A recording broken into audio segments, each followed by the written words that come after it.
Despite the bold statements in my last video, I'm really not the type to make bold predictions about anything, really.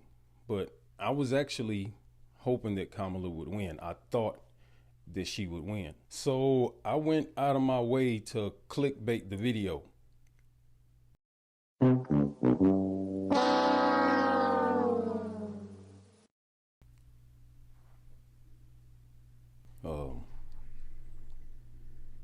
Bag away real slow like it didn't happen.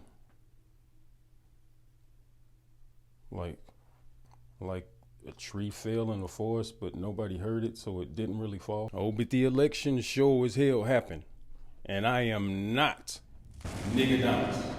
But it was always this small, like tiny part of my brain, like in the back, this tiny part of my brain when I would listen to black people talk about these two candidates, and that tiny piece like in the back of my brain would be like, okay, yeah, oh, for real? I hope this orange baboon who is surrounded by the 21st century third Reich, fourth Reich actually gets into power again. Motherfuckers think fat meat ain't greasy. Yeah, you niggas will be all right. And I'm only talking about black and brown people here. No shade, because white folk, they know what time it is. And most of the black people that voted for the rotten orange that should have been thrown out of the fridge like a decade ago will wax illiterate about the media, but will swallow whole some bullshit they seen on TikTok or Snapface, whatever. I'm old, I don't know, I'm analog. I read books. Audio books are good too. Audio books are good, I do that too. You can do it too. It's fine. And while I agree about the bad messaging buzz around the Democratic Party, I still think this nation never got over Obama. And look, I could do a whole entire series on bad policies by old Barack, but I'm talking about the white lash. It's what Professor Carol Anderson wrote about in her book, White Rage. She brilliantly lays this all out in chronological order, unearthing little strands that even a black history buff like myself was learning for the first time. Although I always had a problem with the title. I read this book like twice, and all I kept thinking was, the people that really need to read this book would never pick it up. Just off the title alone. Messaging is everything. I don't put that on Professor Anderson because she's not an elected official. But that is part of the zeitgeist that they see in us on the left. Remember, it's not an urban legend that after old Dumbo ears got elected the first time, it was like, no, no, no. It was an overnight uptick in new accounts to white nationalist group sites, and it's still going up to this day. But what I see worse than the Democrats' bad messaging is the way people get their information today, or whether they even care in the first place. For instance, if I asked you, what is the largest defamation case in United States history?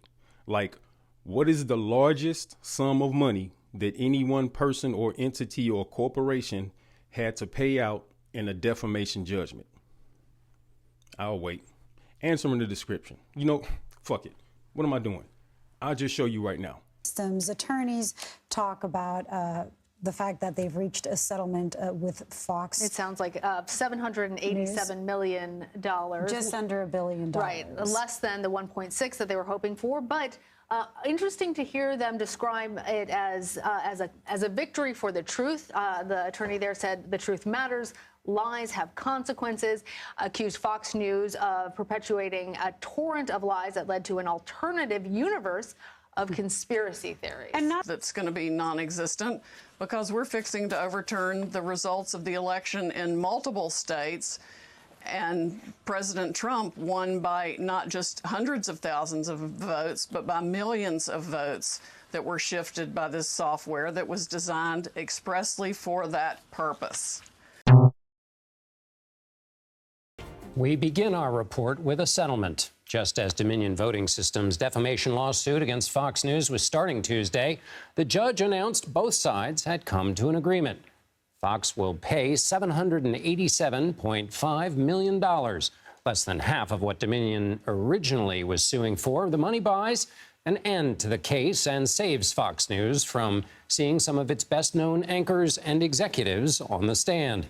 Dominion accused Fox News of knowingly spreading lies about its voting machines after the 2020 election.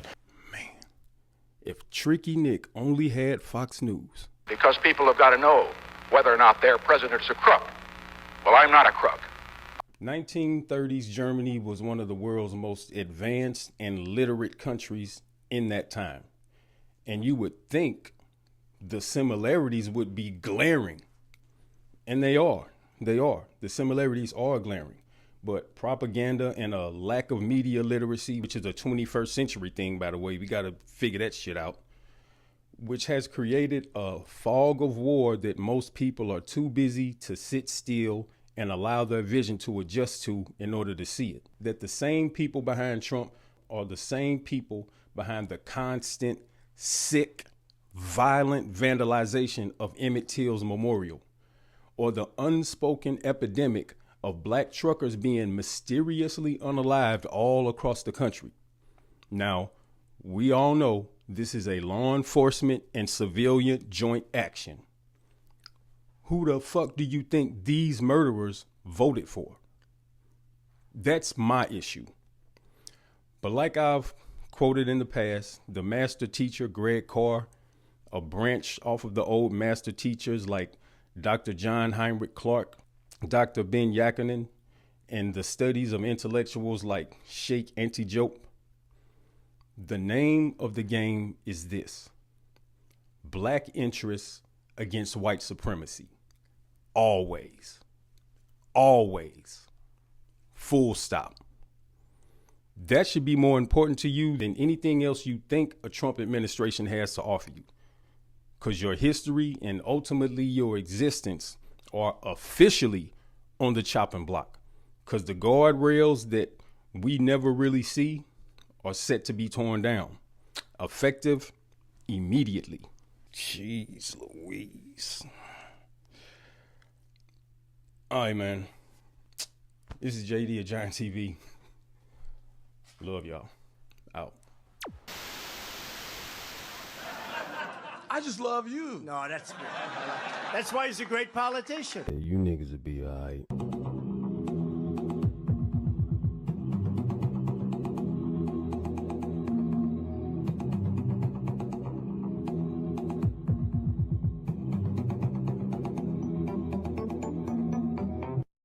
Look at my African American over here. Look at him. Are you the greatest?